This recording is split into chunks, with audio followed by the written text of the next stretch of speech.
right? Okay. Hello. Hey, how are you? Welcome to the Otherppl show. I'm Brad Listi. I'm in Los Angeles. Thank you for listening. I have a wonderful program for you today.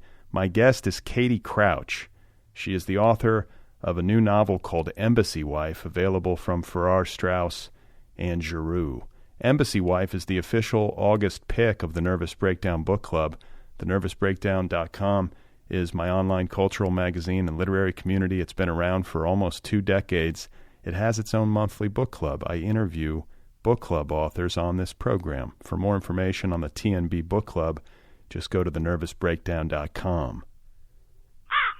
Katie Crouch is a New York Times best-selling author of several books, including Girls in Trucks, Men and Dogs, and a novel called Abroad. You may also have read her in a variety of publications, including the New York Times, Glamour, The Guardian, Slate, Salon, and more. Really enjoyed Embassy Wife. It's one of these novels that reminded me that a book, a novel in particular, can be entertaining, a page-turner, funny, smart, deeply serious, all at once. These things are not mutually exclusive, and I feel like I need periodic reminders of this. I really enjoyed reading Embassy Wife. I didn't want it to end, and I'm excited to get to talk to Katie and to share that with you in just a bit. I also want to share news of another new book. This one, also available from FSG, is called What About the Baby? Some Thoughts on the Art of Fiction by best-selling novelist Alice McDermott. What About the Baby is a collection of essays, lectures, and observations on the art of writing fiction by one of our very best. What About the Baby gathers Alice McDermott's pithiest wisdom about her chosen art form, wisdom acquired over a lifetime as an acclaimed writer and a teacher of writing. Included are stories of lessons learned, books that were read and loved, and the terrors and the joys of what Alice McDermott calls, quote, this mad pursuit. What About the Baby is a rich and valuable source book for readers and writers alike. What About the Baby? Some Thoughts on the Art of Fiction by Alice McDermott, available now from FSG. Okay, so it's almost time for the main event, my conversation with Katie Crouch. But before we get there, I want to wish my daughter Evan a happy 11th birthday. It's almost her birthday. By the time this episode goes up, and most people have heard it, it will have been her 11th birthday. I've had Evan on the show before. For longtime listeners, you've probably heard her. I want to say I first had her on the show back when she was a toddler, almost a decade ago. And now, just like that, she's 11. I can't believe it. Happy birthday, Evan. Thank you. How does it feel to be 11? Pretty much the same. And how am I doing? What do you mean pretty much the same? It's exactly the same as when you were 3? No, I mean, like, it's the same as being 10. Okay, and how am I doing as your father? Like on a scale of 1 to 10, with 10 being excellent and 1 being extremely subpar. Okay, you put me in an awkward position here, but I'll give you a 7.9, almost an 8. Almost an 8. Can we round up? No. All right. I love you. I love you too. Happy birthday. Thank you. All right, everybody. That's my daughter, Evan, who's 11. What do you think about that? All right, so let's get to my conversation with today's guest, Katie Crouch. Her new novel, Embassy Wife, is available now from Farrar, Straus, and Giroux. It is the official August pick of the TNB Book Club. Very pleased to share this with you now. Here she is, folks. My conversation with Katie Crouch, and her new novel, one more time, is called Embassy Wife. Well, it is very empty. It's very, very dry. It is as if sort of your contrast filter's been turned up on your phone. Just everything is much brighter and starker than what I was used to. And I think that, I think I was a good candidate to write about Namibia at the time because before I went, I was just woefully ignorant as to the place. I went as a trailing spouse. So I didn't know much about the country at all. So I had to really like kind of an encyclopedia the place. Like, oh, okay, where is it? It is above South Africa on the western side of the continent. So the inner part is the sort of the Kalahari Desert and Sossusvlei, like just parched earth and huge mountains of sand. And then the western side is like violent surf, like, I mean, not like a relaxing beach. It's like enormous waves and enormous sand dunes. So it's the kind of landscape that it definitely felt like I was being sort of battered by beauty all the time.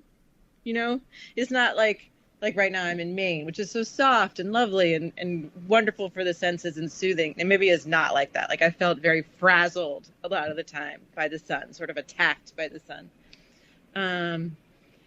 And then, I mean, but then, you know, once I started to get my wherewithal, I just fell in love with it because it is so stark and hot and surprising. And the way, you know, it's a really hard place to live physically. Like the people that live there, the locals are very hard. They're tough because there's, you know, there's just no water. It's really hard to grow things. If you eat what's there naturally, you're going to eat chipped zebra, you know? Right.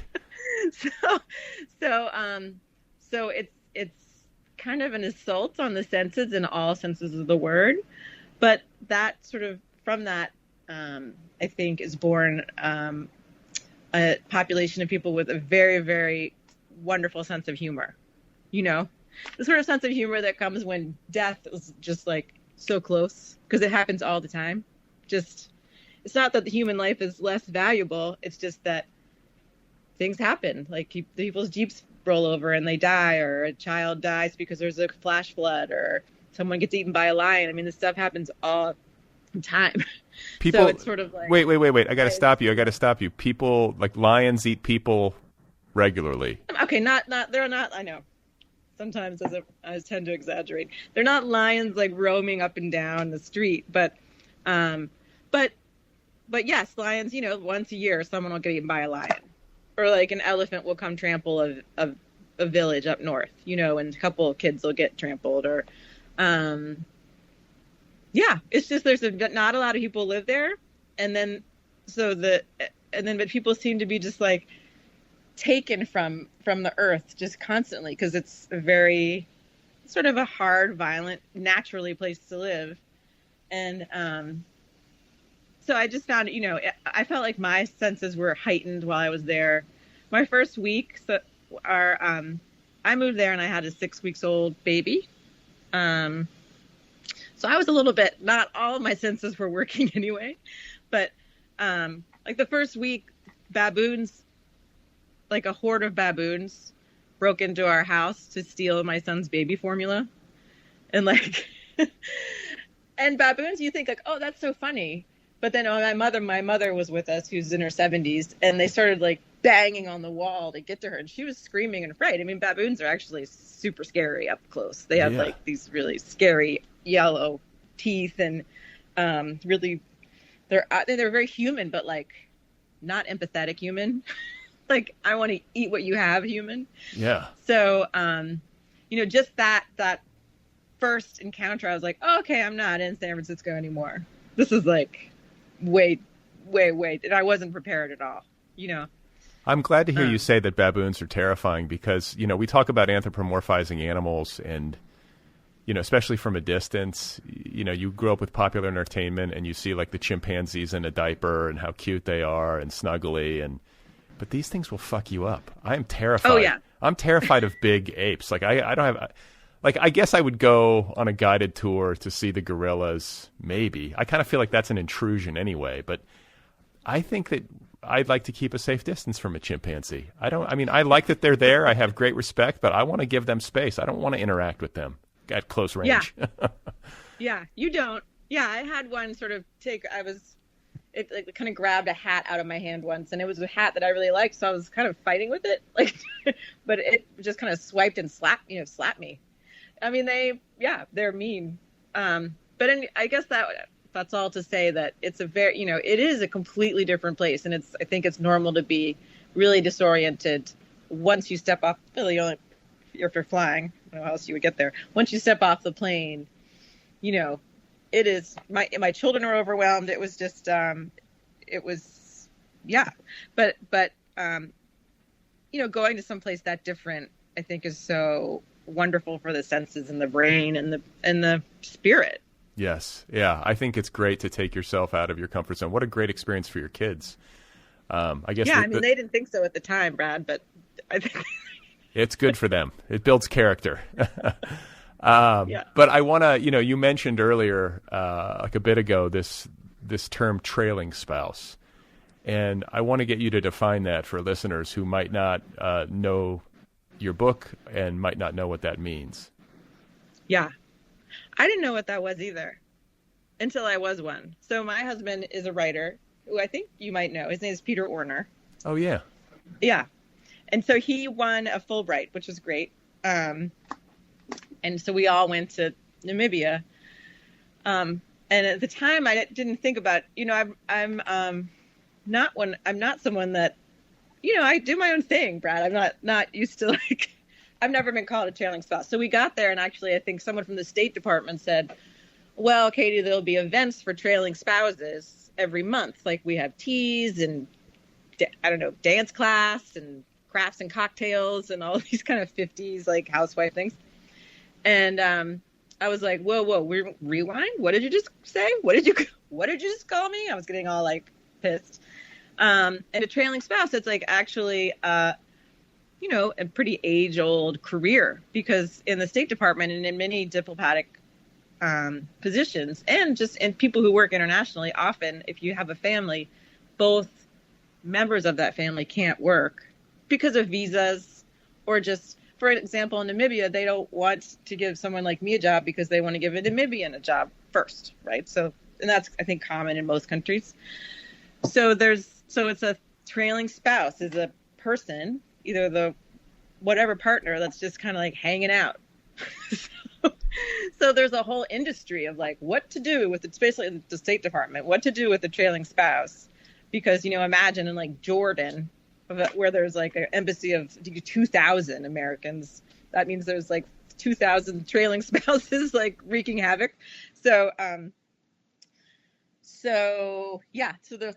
I found that. So that was something I didn't know, hadn't processed, that I was trailing, that I was kind of this. Made me feel like I was the sandbag, and I think I was, So I had my first child when I was 37. And through those years, I was very adamant that, nope, we were a partnership. Everything's equal. We do equal work. We're both writers. Everything is the same. And then I had a child when I was 43. That's Roscoe. And we moved to Namibia, and everything just fell apart. It was you know what? I'm not going to be able to keep this up. I'm not going to be able to run at the same pace my partner's running at, because I'm a mother and this kid needs me. And so all these things were happening when I was there. And I have, one of these, like many writers, I have depression issues. And so I was there and realizing who I thought I was, I completely am not, actually. And my role is completely not what it's supposed to be. And so that term trailing spouse became a real live wire for me. And that's why I started the book, because often when I'm in these spaces, I have to write my way out of it somehow. I think every single book I've written has been that way. And so I think that's why there's a lot of, that's a huge, and I like to make, what I do is I take it and turn it and make myself laugh, because if not, I would, wander off in the sisters' play. Cry in the desert. Yeah, with a bottle. What do they have in gin and tonics are very big there. Okay. Bottle of gin. And so that actually kicked off the whole thing. Was who are the people, what are the people doing that are not working? Often they're many nefarious things they're doing. That's great. So. That's great context, and it makes the book kind of come into sharper focus for me. And Once again, I think for listeners, I want to have you define something. We've defined trailing spouse, but now I want you to define, if you would please, embassy wife, which I think, I guess, is like a kind of trailing spouse. Is that right? Is embassy wife a subset of trailing spouse, or vice versa? I mean, that's something. Okay, I definitely made up that term from what I was seeing. So there's the trailing spouse, which is like the person like me who might or may not work with the U.S. government, right? But embassy wife is something, and let's just be straight. I only studied a very small subset of the State Department, in that I was at the Namibian embassy, right? I'm the American embassy in Namibia. So I was foolishly embraced by some State Department spouses who, they knew I was a writer, but I don't think they knew how much I was absorbing. And being in the State Department really is like 360 degrees of work, as in you are there doing your job, but also you're representing your country no matter what you do, right? And so a lot of times the spouse or the partner will also take on that job, or that feeling of like, we must represent our country. If we are at a hotel, you have to behave nicely, because if not, it'll get back to boppity boo, which is totally true. Like there was an incident where like one of the diplomats I know, he got wasted at some lodge and a pooper or something, and the ambassador heard about it and he got a dress down. Like there's no part of your life that doesn't sort of get back to the HQ. And so it also, it's the families have to comport themselves in a certain way. And, maybe, and I sort of like, therefore took a fictional, just sort of turned it up to 11 with one of the characters. Her name is Persephone, who really, because at the time we had just moved there, we moved there on inauguration day of Trump's presidency. So all that stuff was percolating for me too, of like, okay, now what are we? If we're representing our country, how are we doing that with this, like, sorry, I don't know what your politics are, but this orange buffoon at the helm who's like cursing and groping people and calling the whole continent that we're in this magnificent continent. I mean, I don't even know. I'm like, have you been here, Donald Trump? You can't, calling it a shithole. Like, it's so beautiful and like multifaceted. And I mean, what? It's just like, anyway, point is, I embodied all this in this embassy wife, this woman who, maybe because she's American, thinks she has a lot to teach people in other parts of the world, which is something I saw, and I see that all the time. We know best, right? We're the Americans. And I didn't want to be didactic about it. It was just something like I was feeling like frustrated. So again, I started just spun it into the absurd, into this character, Persephone Wilder. But I think she's also lovable too. But I loved her. No, I loved all the. This is the thing. Like, I found all the characters charming. Certainly flawed, just like any person, but I found all of them charming in their way. Persephone's irrepressible. She's kind of a force of nature. So you have her. She's like the like Uber embassy wife. Is that a fair way? She's the embassy wife. She's really the one. That's where the title came from. And I don't know. I think it was just I was sitting there. Yeah, someone said, oh, well, we represent the embassy at all times, even as wives. Someone said that to me like a cocktail hour, and I was like, ding, ding, ding.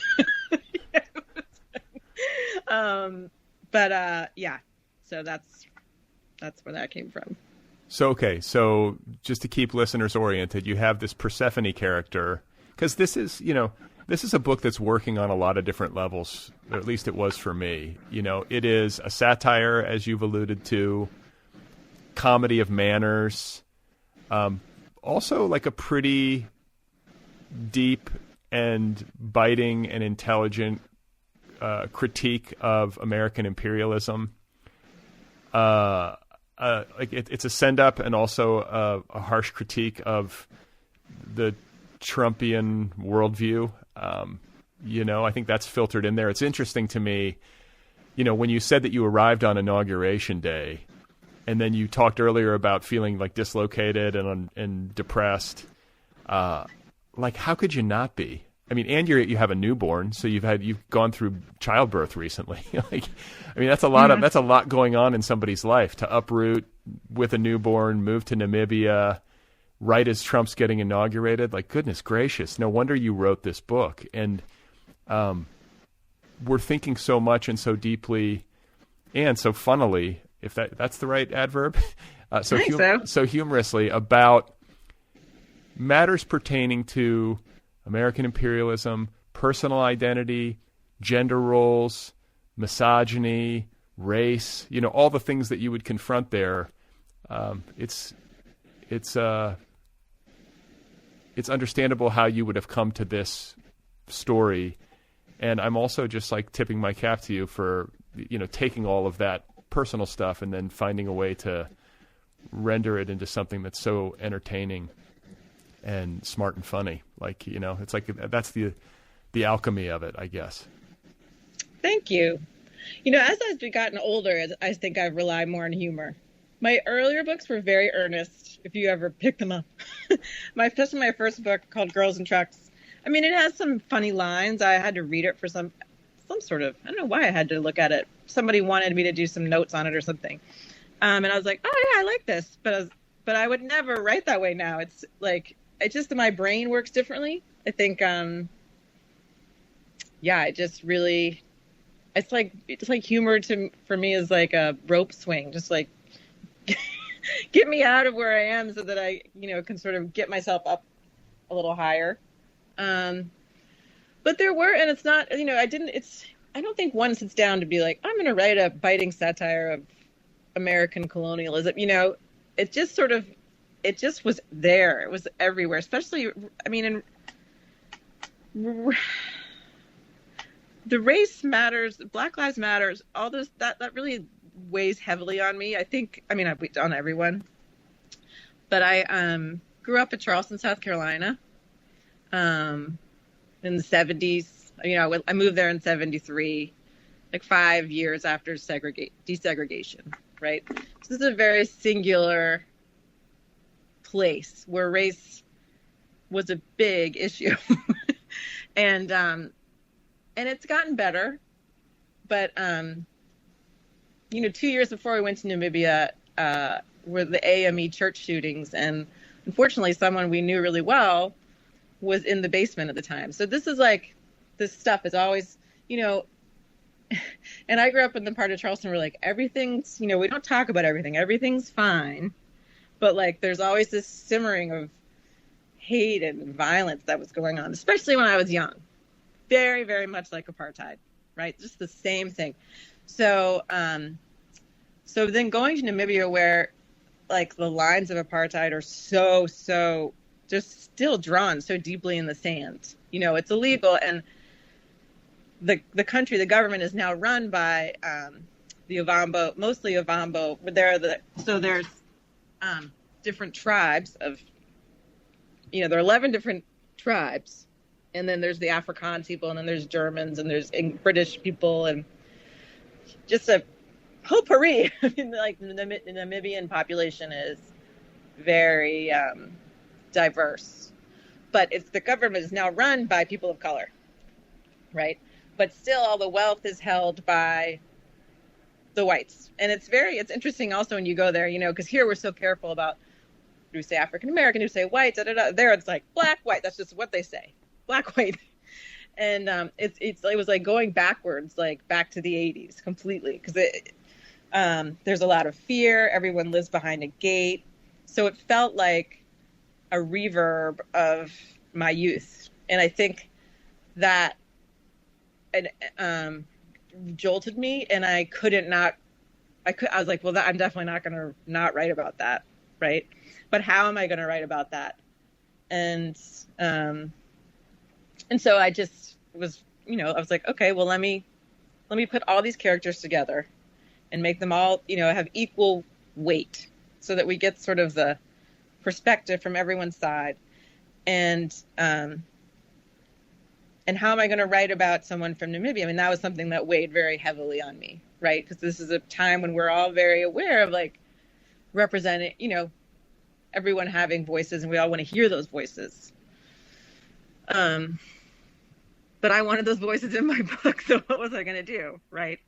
So the way I solved it was just by hanging out with people to the point of being annoying, like bringing my notebook, bringing my voice recorder, taking people to lunch, following them around, asking them annoying questions, so much that they would be like, I don't really want to talk to you anymore. And I don't know, I don't think I just have these questions of like, how do we live in this world together? And it has been, now I'm 47 years old, right? And this has been on my mind since I guess I've been 3. When I first saw, I think that was the first time my cognizance was like, why is everyone in my neighborhood look like this, and the people that work in the house look like this, and I don't quite what's going on. Like, this has been like on my, not that I'm, it's just something I don't, it's something that's been a clash in my mind since I was very young, and so it makes sense that it would bubble up in this book pretty extremely.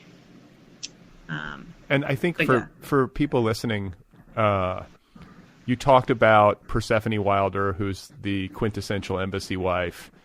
And forgive me if I'm missing something, but the story as it is built focuses, I believe, on 3 women. There's Persephone, and then there's Amanda Evans, who I would venture is a proxy for you, like loosely, or she's kind of like more closer to your experience, of being on the ground in Namibia, just from a perception standpoint.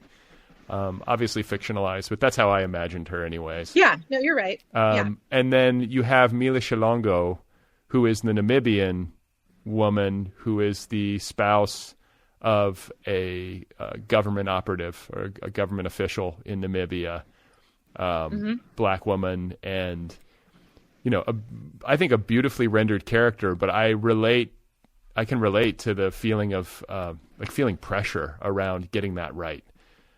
Making that creative choice, but then wanting to do it justice and be accurate. And I don't know, it's fraught territory. I think you could easily slip up or make a mistake that, I don't know, you could wind up regretting, in ways that maybe other characters might not cause you to do. So I felt like it was beautifully rendered, like you did your work. And the book kind of follows these 3 women, like both as they relate to one another, but also how they relate to their husbands. This is definitely a book about marriage too, among other things. But it very closely examines marital dynamics, gender roles. But I thought the Persephone's husband and her relationship with him. Very funny. Like his characterization is very funny. There's a lot of great humor in it, but also like accuracy, in terms of the way that people behave, men behave, women behave. It's very insightful on that level as well. So I just want to kind of give people an overview. Am I missing any characters? I guess the children. The 3. It's mostly like the 3 women, and then there's then I think I have one chapter narrated by the daughter, because she kind of and that's sort of at the end, so that we get a different perspective. I like to do that, is to give here's a new perspective on what's really going on, because there's that whole funny subplot. And then there's Frida, who works in Persephone's house. Right. And she's just she has very few chapters too, but just sort of grounding. And I really wanted her because so many times I'd be like, I feel like this woman that's helping me out right now thinks I'm a total idiot. And she would always be like, no, I was lucky enough to hire someone to help me with my child, with Roscoe. And I was just just a bumbling, I was just a mess. And I'd be like, oh my God, you must think I'm just, so nuts, and she'd be like, no, but I really wanted to start a chapter with, I wanted a chapter to start with her saying, actually these Americans are complete idiots. Yeah, right. I just really wanted that. That was the whole, and then but I was fast, I just wanted to have that, the character of the person that comes into the house and sees, because it would just be like for example, so Paulina, she was helping me with Roscoe, and she would be like, oh, this just fell out of your pocket, and it would be 100 NAM bill, which is $8, and I'd be like, oh, that's fine, just put it in, or just, you can have it. I just was so, for the first couple of days, I was when I got there, I was and I think I'm part of the book is self-flagellation, because at the beginning I was just clueless, oh, just put that 100 over there, it's fine, I'll use it to go to the whatever, the store. So, but that's an enormous amount of money for someone there. Do you know what I mean? Sure. So if you went to someone's house in Catatura and saw how different it was in the place that for example, I was living, it's insane. The dichotomy is it's nothing I'd ever seen before.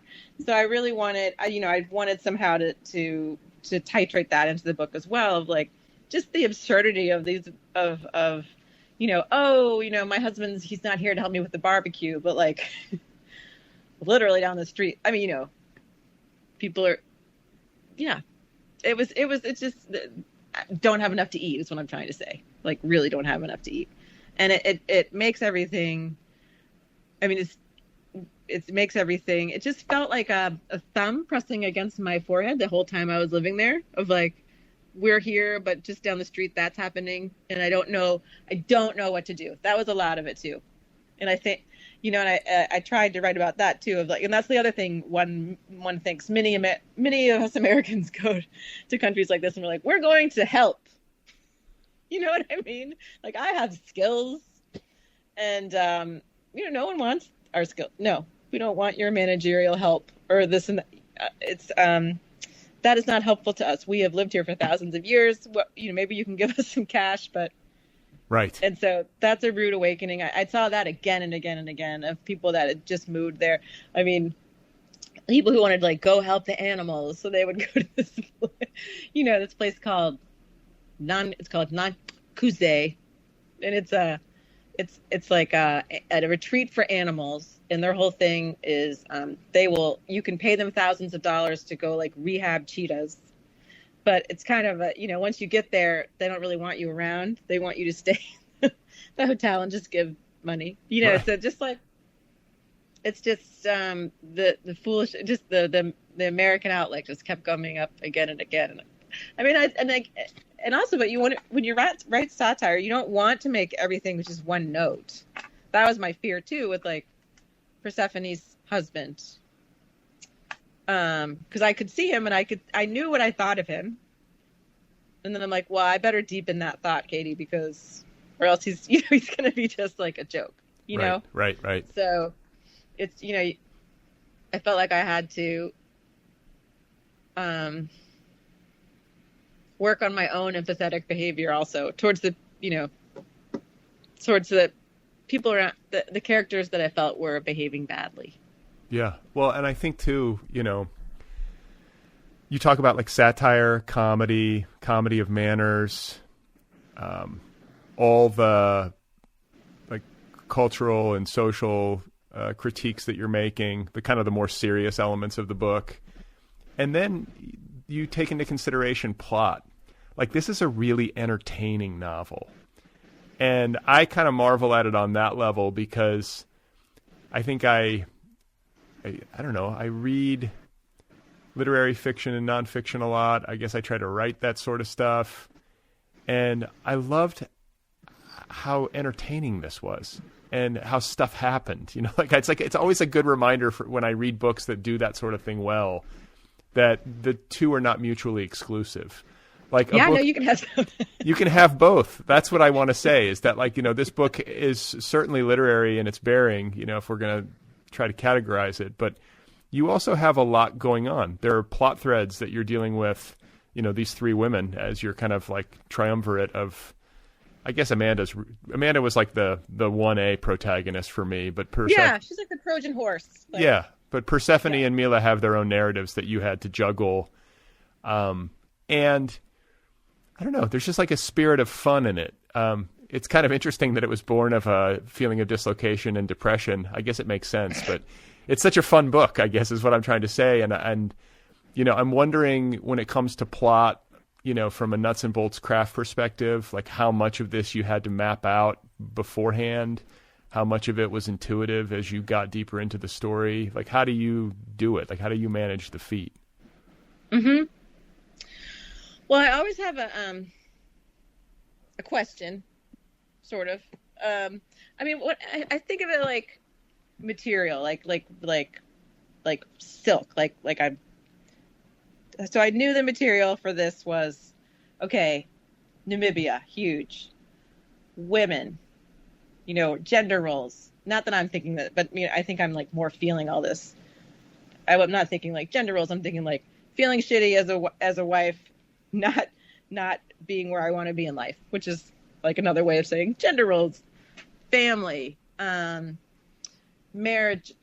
Our marriage is supposed to be this long, you know, and then politics, you know. So I have all these. It's a like kind of a feeling, but I'm making like almost like a dress. I'm like, okay, so I have this and I know it's going to be kind of funny in tone because that's what I'm feeling. Like I usually write the first chapter. I'm like, okay, this is going to be like, obviously this is like, I can see it's going to be like humorous. That's what I'm going to roll into, as opposed to the book before this, which I was in a completely different place, which is like a dark gothic tale of death, right? And then I'm like, okay, well now I have this material. I need a mannequin, right? It has to have some sort of shape. So I have the main character, always sort of my Trojan horse, who's usually similar to myself. Sorry to say, I don't know what, you know, the craft people would say about that, but that's just the way it works for me. And then I need a couple other characters. So Mila, I knew pretty well who she was, because I would see her at the school she's somewhat, I model her off of like 2 or 3 women that I would sort of admire from afar at the international school. And then the Persephone was like a conglomeration of these other kind of women I would see. Then I'm like, all right, so now I have these characters. Now they all need something. So everyone needs a secret, right? Because we have to have, it's sort of like playing gin. Like you lay the cards so that later you can match them up, right? And so as long as everyone has something, some sort of secret or something that they want that they can't get, then I'm okay. And I don't have to know if it'll be solved.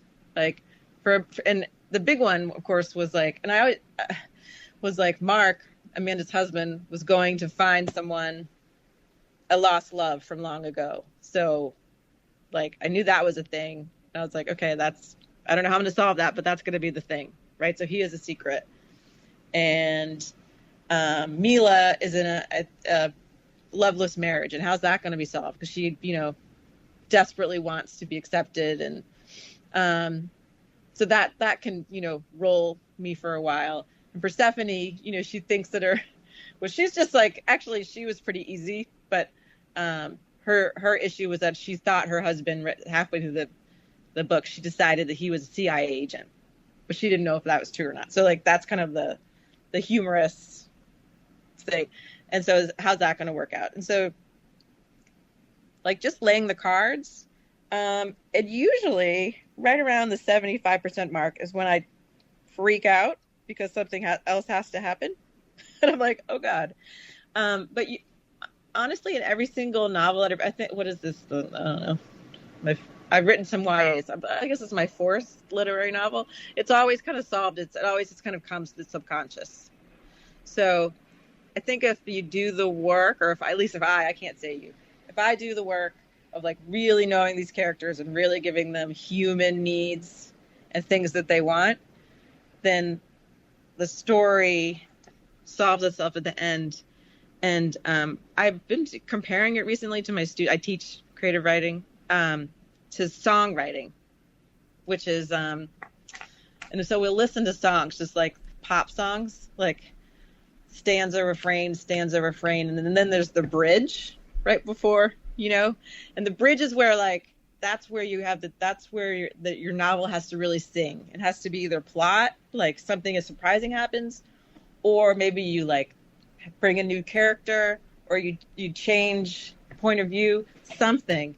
And if you don't have a perfectly plotted novel, that's okay. If you just do something like really amazing there, you have a really good bridge, people aren't going to notice. I've read so many books like this where I'm like, wow, that didn't really make sense, but I really loved what they did at the end of that book there. So that's fine, you know? So I think that's the one little trick I rely on. If I don't have everything perfectly, you know, a lot of times, you know, they call it the refrigerator. You're in LA.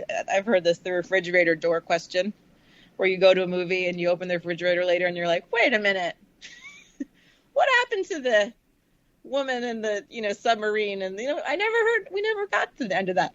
Like the refrigerator door question is like the thing that the author gets away with that doesn't quite get resolved. But I think that if you wrap it up nicely and just do something surprising at the end, you can get away with not having a like James Patterson plotted book. Right, you know? like you can. There's a little bit more wiggle, and I think there's an element of, you know, you talk about like a novel that's plotted where you're dealing with multiple character storylines, and it's got some comedic qualities and some kind of like pop entertainment qualities. And I don't say that in the pejorative. I want to make sure to underline it. I think it's actually a virtue. I wish I had more of it. I think I'm kind of jealous of having that sensibility, but it was a reminder to me that like I was along for the ride and thoroughly content, even though, if I'm being honest, the plot lines might have resolved themselves to a degree that they might not in real life. Do you know what I'm saying? Oh yeah. Like no way. Yeah. So it's like, like I was like, oh yeah, like this is fair game in storytelling, and it works. Like it's okay. Like for some reason I can get lost sometimes, thinking that, you know, plot has to mirror real life or something. Do you see what I'm getting at? Like, yeah, no, I totally do. And so I watch Schitt's Creek with my daughter. I don't know if you ever watched that show. I have, yeah. Yeah, okay. And she's like, wait a minute. They bought the town, so do they own the motel? Because it seems like they do, you know, and I'm like, honey, it doesn't matter. It's just like, right. It's a show. Just go with it. It's really funny. Listen to David Rose. Look at Moira. Right. You know, it's just like, yeah, I think if you really fall in love with the things that you're doing that are fun, that are making, as long as it's fun for you, I think it's going to be fun for your reader. I really believe that. Which is why, to be honest, like Abroad, which was not fun to write, I was like really cathartic. And people are like, that was not a fun book to read, Katie. That was all about like a woman and a young girl who gets raped and dies at the end. I'm like, okay, sorry. But this book, like, wait, I should interrupt. Abroad is one of your previous novels. Yeah. And it, you know, I was exploring something there. It was whatever. It's fine. I mean, I think it's a great book, but whatever. But it's like this book, I was really just like, every time I sat down, I was like, I'm turning something sad into something fun for myself. And I think people are reacting to that. But yeah, the plot, you know, I think one can get to like, oh, is this plot does this make sense? And it doesn't. Yeah, it's this story. It doesn't have to make sense because everything makes so much. I mean, we have so many things that have to make sense in real life, you know, like especially now. Yeah. Where are my children? Right. Can I go outside? Do I have to wear a mask? Who cares? Let's just write a fun, you know, let's wrap it up in a fun way where my characters get to spin off into oblivion. I mean, I don't think it can be so out there that like it's not authentic to the story. You know, it can't be like the end of Lost. And I know I love pop culture, obviously. I think if your listeners watch the end of Lost, they'll understand. You can't do something just like and not piss people off who have been with you for 300 pages. But I think it can be joyful and a little fantastical. Fantastic. Did you go through like heavy? I'm assuming you probably did multiple drafts and like getting all the storylines tied up, because it's one thing to have like a single protagonist, who's driving the thing, but you had like you were juggling multiple things here. Did that make it tougher? Like, was it a greater feat? It seemed that way to me reading. I'm just curious if you really had to spend time kind of working on each individual thread and making sure that it was tied up properly. Well, yeah. I mean, I don't do them separately. I definitely do. I'm like, okay, this and this and this. But, yeah, and honestly, my agent is wonderful. And he reads stuff, and he'll be like, love this and this number. This doesn't make sense right here. I don't know what's going on. Or, like, there's scar tissue here. And my editor also helped a lot with things that didn't quite, some things didn't line up. But I don't know. It was pretty organic. I don't know. It's pretty organic for me. I've once I'm in something and I was like really in it. I wasn't doing anything else, Brad, in Namibia, really. There's nothing to do. Right. But work on this book. Yeah, just where, I mean, I was taking care of my kids, but one Paulina, who I dedicated the book to, she was helping me, and I just, I was just really in it. So I just knew when I sat down, I was like, oh, yeah, I know where I am in this, So and I think I had a little drawing. So I always try to like plot it out. Like I look at, every time I start, I'm like, I'm going to look at save the cat and this and that and do the thing. And I started doing it. I get really depressed. And then I just sort of like, I'm like, that's too many steps. But I think that that kind of exercise, even if it ultimately proves futile, like in quotes, I think it can still be useful. Like for sure. Even if on like a subconscious level. I mean, is it Sam? Someone? I mean, to be able to like take a narrative and break it down into beats like that is like it just blows my mind every time I look at it. And I think it does help. At least I usually do like 4 or 5 beats because it gives me confidence of like, oh, okay, this might have legs. I'm doing it now with the book that I'm sketching out.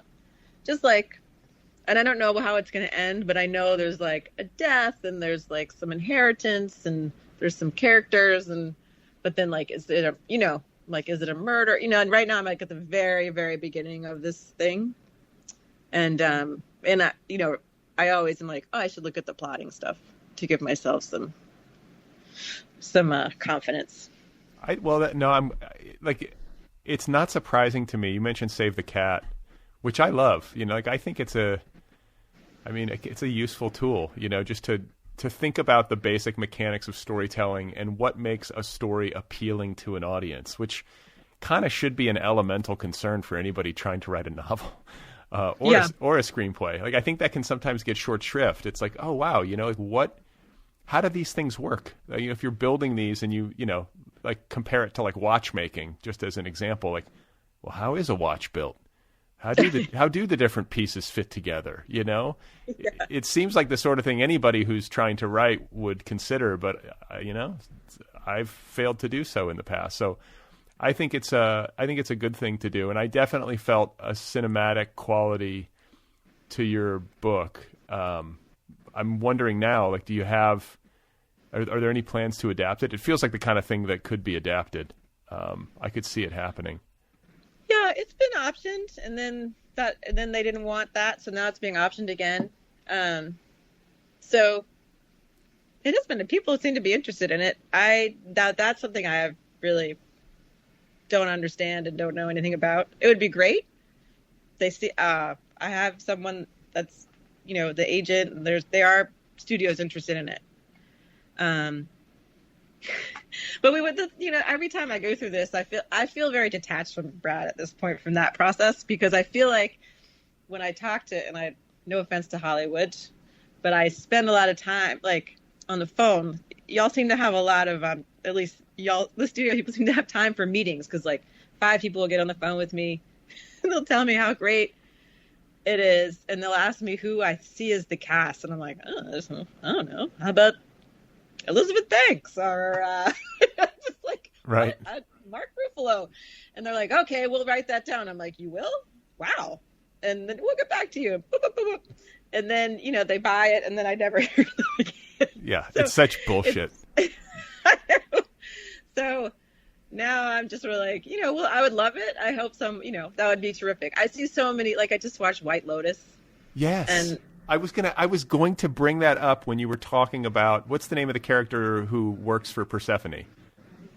Oh, Frida. Frida, yeah. When you were talking about Frida, I was like, oh, this is like covering similar thing, because I just watched White Lotus, and it's not quite the same, but it's similar, because it's the perspective of the domestic worker in your book.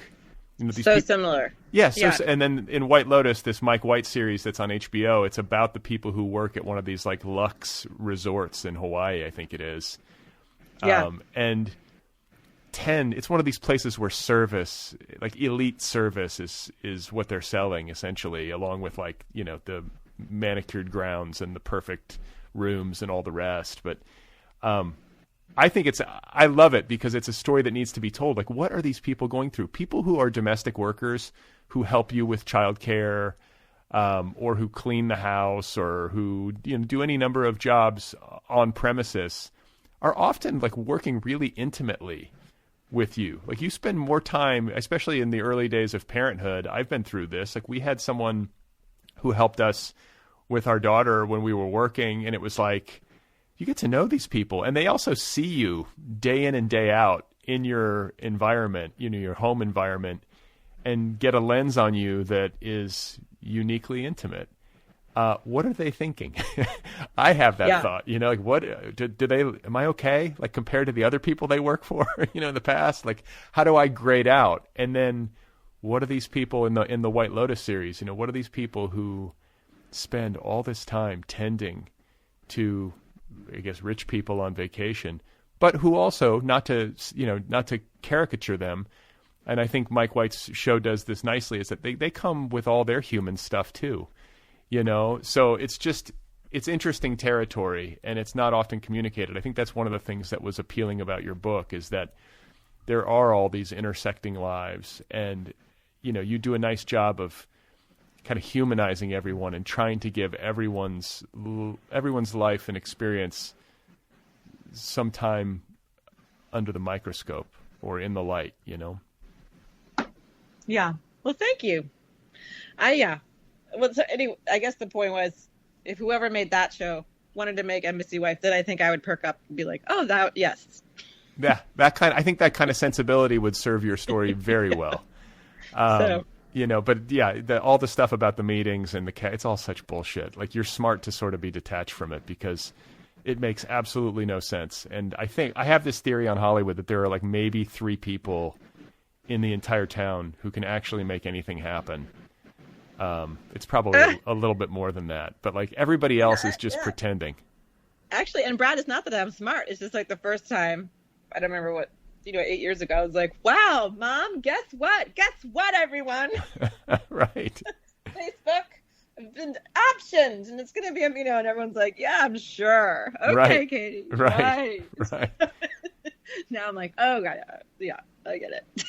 But hey, the fact that it's been optioned is still good. It's still nice. Good. Not every book gets optioned, So somebody read it and saw something in it, and I certainly saw that in it. I think it would make a wonderful adaptation in the right hands. It always comes down to in the right hands. But I want to talk a little bit about wildlife a little bit more. We mentioned lion attacks earlier, and you were talking about how lots of Americans in the Foreign Service get on the ground there and like want to be do-gooders and like save the animals. And yes. There's a great subplot in your book involving a rhino. Or like rhinos, plural, wanting to protect the rhinos. And then there's one individual rhino who lives on Mila's, like, gorgeous kind of like Xanadu, like country ranch, You rendered that really well. I don't know if you have any. Because I've been to some. You have. People have those. I mean, it just seemed, it seemed so crazy the way I remember reading that section of the book, the way the characters got there, how you're kind of in this like no man's land. There's nothing around, and then you turn off of a dirt road and drive 30 miles, and then way back there is just this like deluxe property and ranch and mansion, and I don't know, it seems like a feat of architecture and like engineering. Like, how do you get water Well, back there there? are, yeah. When it was a German colony, there were a few just crazy German, oligarchs that built castles in the middle of nowhere, like real castles. And so this was one. It was there's one called Duiseb Castle, which was like, you can go visit that one. That's a national landmark. But the one I wrote about it's a private resort or private farm. They call them farms. Farm. You know that someone has money when they're like, come visit my farm. And I'm like, okay, it's not a farm. It's like out of Africa kind of. Hers was like, I had a farm, but it's always like this kind of huge ranch hacienda thing. And that was interesting because that place was really German, and they had we're mixed faith. My husband's Jewish, and the proprietor of this hotel he's like, I have a Nazi flag. Do you want to see it? We're like, no. But he had pictures of his ancestors in like the 40s, because a lot of Nazis went to Germany. Went to Namibia at that time to sort of escape or be themselves. So the late 40s and early 50s, you would have like full on. Yeah, that's in the book. Yeah, full on, just like Nazis living there. Wow. It was a thing. And so that made us feel like we were like, ooh, this is really, we were there with some friends who really loved the place, because it's like this, you go and it's a castle and it's intimate and it's just your family, and they serve for you weird German sausages, and it's all like singular, and there's oryxes, and you can go shoot a zebra or whatever, which is not something that we did. But then, at night when the guy was like kind of drunk and like, look at my Nazi flags, felt really uncomfortable. Yeah, that's wild. And creepy. And like, do you think, was it like as a historical relic, or was he like actually prideful about, like, you know what I'm saying? Like, how bought in was he? I don't know. We didn't sit down and be like, well, Hans, what is your stance on Judaism now in 2016? We wonder. It was just more like, oh, that's weird. Because it's just like, so fraught. Like I ended up hanging out with with a group of Afrikaans, and Afrikaans are white Afrikaners, right? They're Dutch, South Africans, but make up most of the white community in South Africa. And like, if you hear that accent, that South African accent, it's white Afrikaans. And part of one thing I hope I'm not getting in the weeds, but one of the things I did to get out of my depression was join CrossFit, which is like not something normal that I would do. Like, I'm kind of a walker, a yoga person, and I'm like, well, I don't know, I'll try this CrossFit. And that is like white Afrikaans, like they love it because they love like showing how tough they are. Their whole thing is like, we are more African than Africans are. Like, they're always like, we are the ones that really should rule. Like, if you get really, really hardcore with them, I've heard people say awful things. Like, I felt like I was in that movie. I keep talking about movies, but I felt like I was going undercover sometimes, because what people would say to me, because they'd think that I was of their ilk, things like, we should exterminate all the blacks so that we can rule this country properly. Whoa. I literally heard someone say that as I was doing a keen or a Kong, or what is it? King. What am I talking about? Some sort of lift. And so like, when you hear racism like is that extreme, then anti-Semitism just seems like a little dollop on the side. It was that was the kind of racism that I was looking at, like, just like the kind where like you don't want to say anything because I don't want to get this really scary person mad at me. I'm just gonna burn some sage here in your weird Nazi castle, just like try to get the evil spirits out. And then I was like, well, I think I'll stop going to CrossFit now with the crazy racist people. But like that kind of thing. Like, it's deep there. It's super deep and scary. So, and not, like you said, not dissimilar to the Southern milieu of your youth. Yeah. I thought, like, I had this occurred to me earlier and I didn't get to it, but the Persephone character feels lifted from that terrain as well, like a particular kind of Southern woman. Am I misremembering her? She's Southern, right? Yeah, no, she's Southern. She's went to University of Virginia, and I pictured her she was grew up on a gentleman's farm, which is like a thing in the in the South. You have so similar, yeah. I just liked that because I thought I like having things that sort of parallel each other. But yeah, she's Southern, but I don't know if that comes up. But she's, I don't know why I had her from the South. Because I'm from there, I guess. So I knew who she was. But she's likable. She's like, to me, she's like, I don't know, because you can talk about the American South in this monolithic way. You can talk about South Africa or countries affected by apartheid in the past in a monolithic way. And it's not the case. You know, I found Persephone, maybe you didn't, I found her likable. It seemed like you liked her on the page quite a lot. I know, I loved her. Yeah. Yeah, I know, I really liked her. I think she was she really came, I don't know where she's just sort of like, she was so easy to write. She was just like, she really just came out. I think she was there to cheer me up. But like, she's very flawed. And it's not that she's like, she thinks she's not, she thinks she's not. That's the thing. And I had, there are all these things that you say and you're like, oh, I shouldn't have said that. And I was like, I'm going to have Persephone say all those things. right. I think that they're like, like, oh, just take my clothes. It'll be fine. Let me just solve this problem by giving you some money. Not bad. It's not like the intentions are bad. Well, but what's interesting to me is this notion of people being flawed. We always talk about characters being flawed. You talk about Persephone and how she became this kind of mouthpiece for all the things you're not supposed to say. And then we also often, I think in the context of writing and fiction and reading, talk about how much we love our characters, even though they're flawed. Yeah. I feel like some of that has been lost in contemporary times when it comes to real people.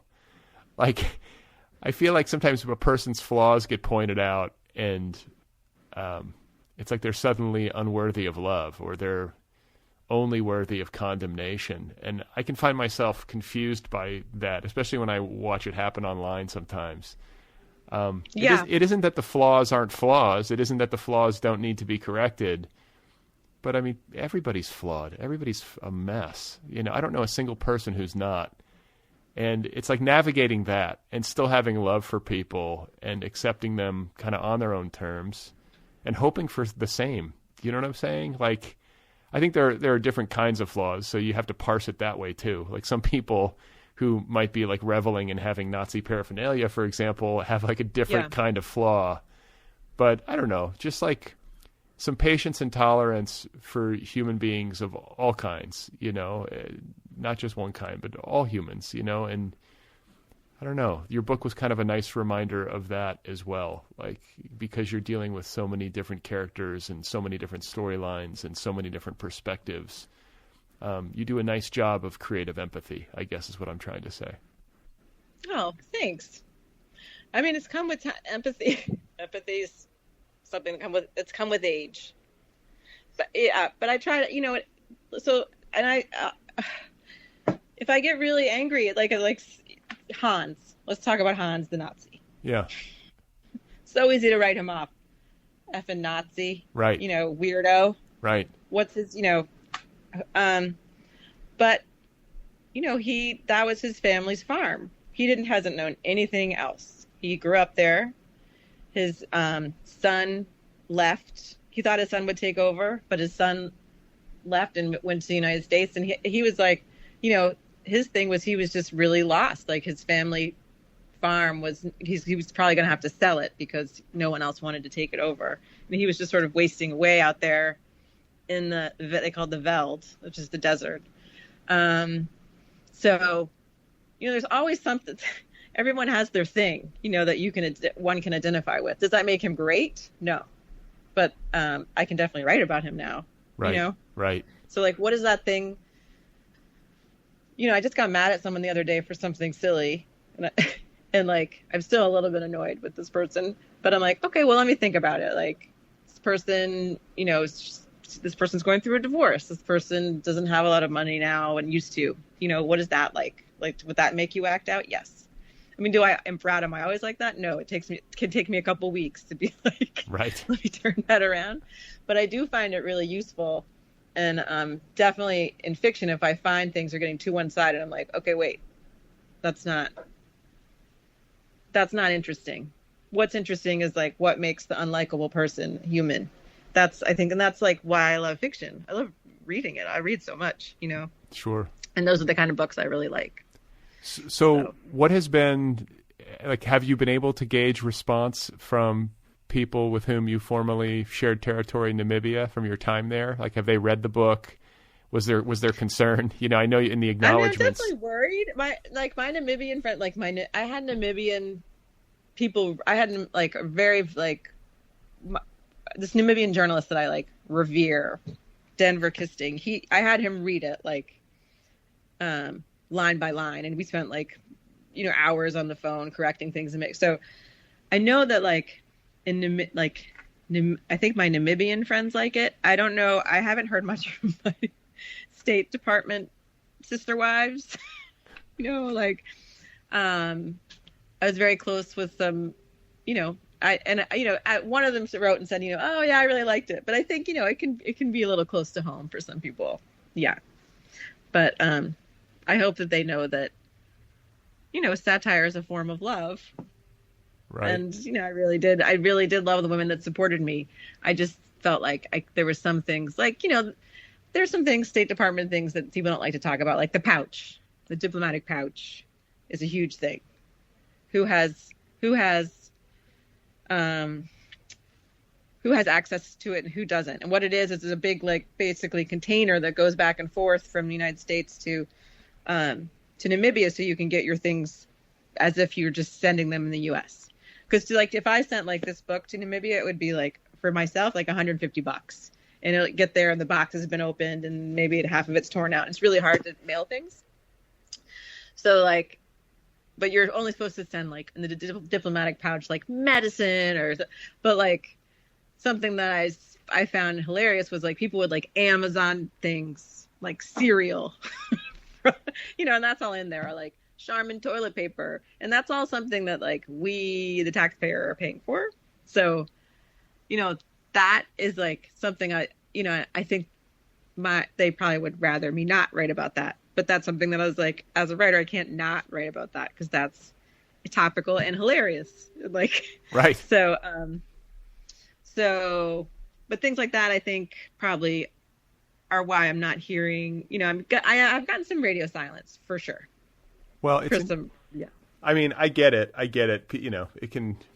It's tough to be around a writer. What's the Joan Didion line? The writers are always selling people out. It kind of comes with the territory. You're there. You can't turn your brain off. You're absorbing things and you're going to write about your experiences. But I think the world that you're covering was of keen interest to me because I knew so little about it. And I know, like you said earlier, that the Foreign Service and the State Department and its activities on the ground in Namibia, it varies wildly from country to country.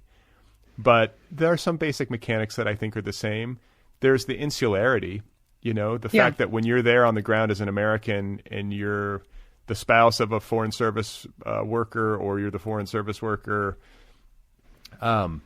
that's like a little contained universe. And you talked about living in this kind of bifurcated society where, the diplomats and the Foreign Service workers and the richer people lived kind of on one side of town in a certain set of circumstances behind a gate, and people of lesser means were living in entirely different circumstances elsewhere. Not only is that just a basic financial issue, but it also needs to be said, and I think this is the case, that when you are working for the United States Foreign Service, they source housing for you, do they not? Mm-hmm. So you get there and there's this kind of turnkey life waiting for you. It's odd. And I have to imagine, I cannot imagine going through that as a writer of fiction and not writing about it. It's like a ready-made world, to a degree that's unique. Oh, yeah. Yeah. And so many things. and then you jockey for position, like, and it matters. The more important you are, the bigger your house is. Like, it's just, you know what I mean? Like, the higher, like, your square footage is like by, your rank. I mean, it's all, I was like, I can't believe it's this black and white, but that, of course it would be, because that's the government. Like, they has to have these like ironclad rules. And I found the social thing really interesting too. It's like, you would never like talk directly to the ambassador at a party, because that's, unless you were, you don't socialize with the ambassador. You socialize with like the other diplomats, the other people who work in the embassy, but the ambassador keeps her or his distance. But like, so we saw that. Why? Because we weren't. Why is that? Yeah. Why can't you talk to the ambassador? Well, if you work for him or her, then they don't want, it's like being at a company. Like, you don't want to be playing favorites with your employees, and because it's so like everyone lives together.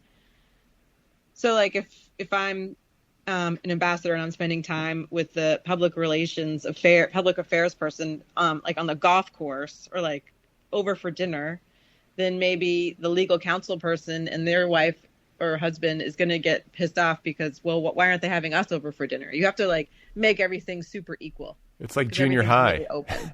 It is, yeah. And that is very so like socially and this probably does not and I have spoken to people, like I know a woman she was a trailing spouse in Paris. She's like, this was not like that in Paris, where you can like have a life like Paris or London but like in places that are remote, like Namibia or like Zambia or Kazakhstan, I think it really is. Well, in your book, underscores that there are people who are career foreign service professionals who bounce around from world capital to world capital and spend their entire lives abroad, basically, their entire lives and careers working these jobs and living in these, I guess I would call them bubbles, but like, I don't know, I kind of found myself envying it a little bit. I'm like, that sounds kind of cool. Like, you just get to go live all over the world and, it's a complete career path, for some people anyway. Yeah. I don't think it's cool. I think it's really hard. I think it takes you have to be someone that will follow rules to the letter. Someone that is able, and let me tell you it's a satire, but I was really impressed by these trailing spouses because they'd be like, okay, we're going to move now in 2 months to like Kazakhstan. And one woman was moving to Istanbul. She's like, all right, let's get it packed up. The kids are now going to start withdrawing from their friends because we don't want them too emotional so we're going to start doing like family only trips, no play dates. We're going to, start getting rid of all the flotsam and like, this is color coded and, they're just really good at packing up and not like, it's not like, oh, we pack a backpack and go to Thailand or let me get a duffel, kids, that we're going to like, whatever. I mean, they have to pack up their everything and their emotions as well. Like I saw them starting to like withdraw from like friends because they're moving. Right. It's going to be over now. And that makes their family unit really insular. Like they all have to,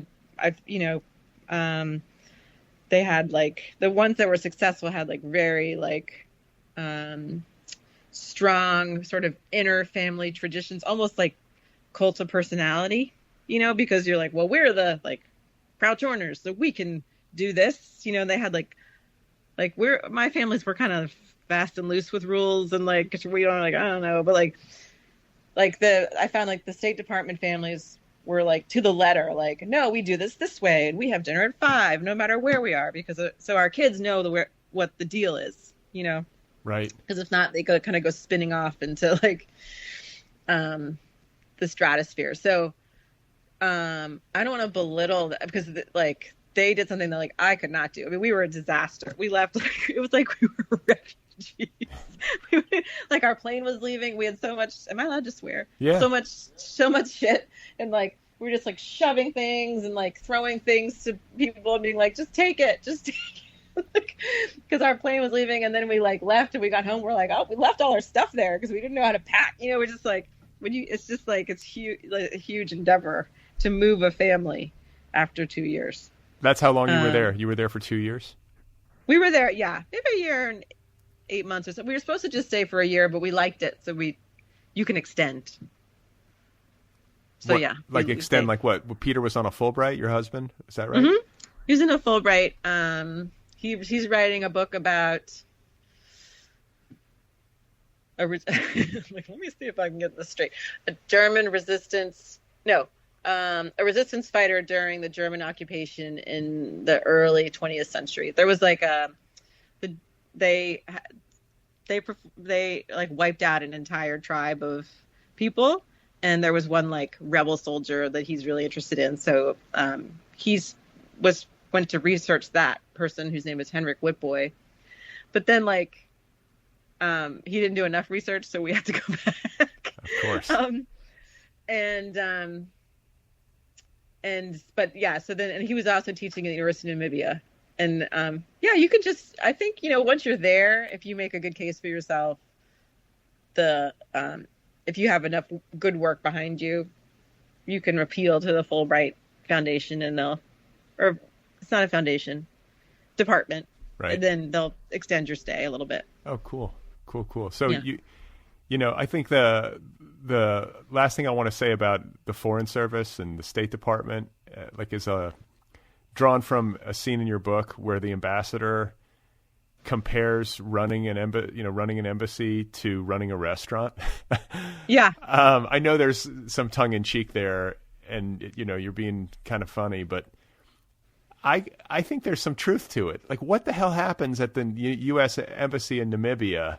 I could imagine like an embassy in like a hotter part of the world, not weather-wise, but you know what I mean, like politically, where there's more heat and controversy and danger or whatever, like where it would be maybe a more high-stakes situation. But there are embassies tucked away all over the planet, and a lot of the job is ceremonial, or like, what are you doing? Like I think that was what was fascinating to me, is like thinking about like what the actual day-to-day is for people who are working in these outposts on behalf of our country all over the planet. Like what happens there? And is it that way? Is that pretty accurate? Did you actually hear somebody say that, or is that just kind of like your take? No, I just observed it. No, a lot of it's just keeping people happy. I mean, I think I definitely, when you think of like in Afghanistan right now, I think it's a little different. Yes. But right. But most of the work that goes on is just like, well, let's just make,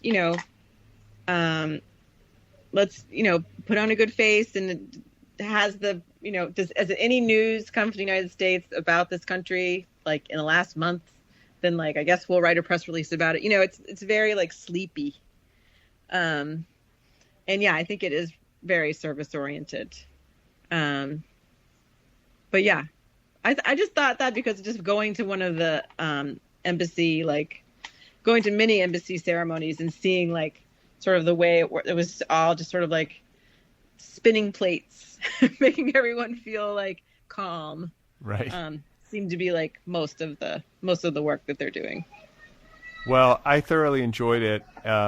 My family's home. I know. I can hear them coming, so I'm going to let you go. I know how that goes. But I really enjoyed your book. I'm glad we got to spotlight it in the book club this month. Kudos to you for pulling it off and for getting most of your things back to the United States from your time in Namibia. Thank you. And I wish you luck on this next book. I know you're in the early stages, so it's probably not fully ironed out. Well, I just finished one, actually. Oh, you did? I just sent off one. Yeah. So now I'm germinating the next one. Well, what's the one you finished? Can you describe it? It's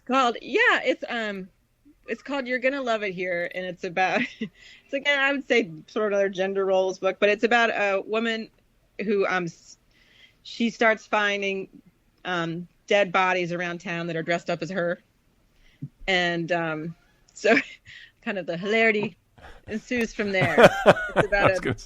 It's about a professor's wife living in Vermont. Okay. Well, you heard it here first, ladies and gentlemen. Great fun talking with you, Katie. Congrats again. Best of luck. And I'm so honored that you picked the book for the book club. Thank you so much. No, very honored. It's a perfect book. I think I don't know. I don't want to be too cute about it, but this time of year, I don't know. Yeah. I just loved it. I think your publisher did a nice job of picking when to release it. I was like so in the mood for something like it, and it was just so smart and funny and entertaining. And I think I've got to believe it's going to do well. I mean, you must be hearing nice things, right? Yeah, no, the reviews have been good. I don't look at sales because I find it terrifying, but I'm certainly the reviews have been. I've been lovely. So they're some of them, I mean, they haven't all been like, it's amazing, but I've, really have been so honored that it's been so thoroughly reviewed, I guess. Yeah. Like deep reads and people really saying thoughtful things, not just, so it's been terrific. Awesome. It's been, yeah. Well, congrats to you. I will let you get back to your, are you on vacation in Maine? It sounds like you're in Maine with some family hanging out. Sometimes it doesn't feel like a vacation. Well, this will be not the next book, but the next book will be all about a family on vacation in Maine and a woman who is not you, but could feasibly be you, evaluating whether or not she feels like she's on vacation. Yeah. All right. Yeah, maybe. Hey, well, thank you so much. All right, everybody. There you have it. That is Katie Crouch. Nice conversation with her. Her new novel, Embassy Wife, is available now from Farrar, Straus, and Giroux. It is the official August pick of the TNB Book Club. You can find Katie on Twitter.